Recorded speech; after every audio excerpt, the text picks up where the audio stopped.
Hello, Joseph Anlayo from the Productive Therapist. How are you all doing today? So, I just wanted to talk about a little concept.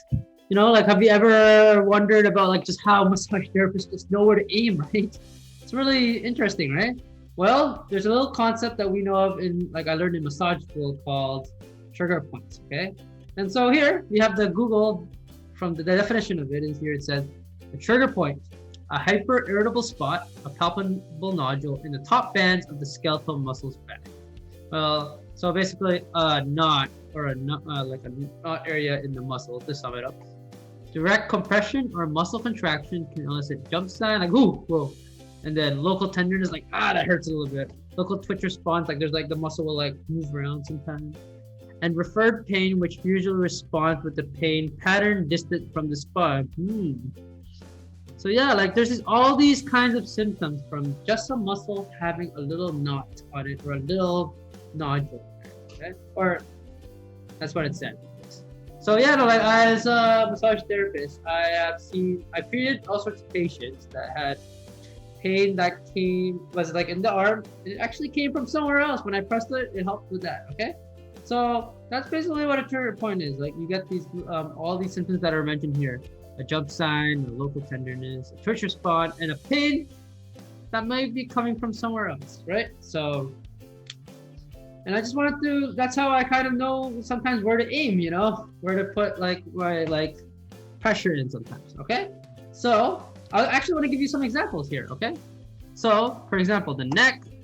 There's some common ones here, like there's one in like there's a part in the shoulder where it'll give you like whoa, like a little headache, right?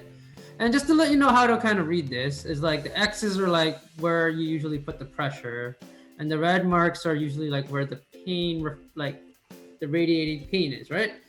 And the body diagram, yeah, just like the body diagram itself. And there's a picture of the muscle too, right? There's all sorts of pictures in the Google, right? There's even one here, like where's this muscle here? Like, oh, it's on the neck, and it gives you this headache, right? That's why I have a lot of patients that have headaches, and I go for the neck sometimes, Even one here. An X is here, that muscle, and then that red kind of pain, okay? That's an example of some neck pain that can cause some shoulder pain, right? And some back ones, like some common ones that I find on Google. You can find this all on Google, okay? Like you press on a part and then it goes down to the hip sometimes, And there's even an interesting one. Sometimes you might feel pain that's in the front of the shoulder, but to help get rid of that, sometimes, just saying, it can be just like press a part in the shoulder blade in the back.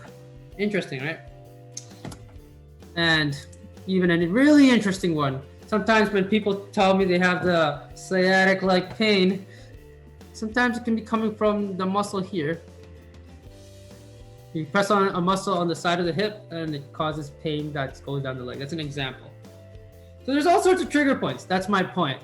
And you can read it in detail from this book from Travell and Simone's The Mindful Pain and the Function of the Trigger Point Manual. There's all sorts of websites too that tell you about just a little bit about the trigger points, okay? But just letting you know, like that's how massage therapists or like basically know where to aim, okay? And this takes time to like know it, but there are like a lot of common symptoms with it. So yeah, so that's kind of like the little secrets of the massage therapist.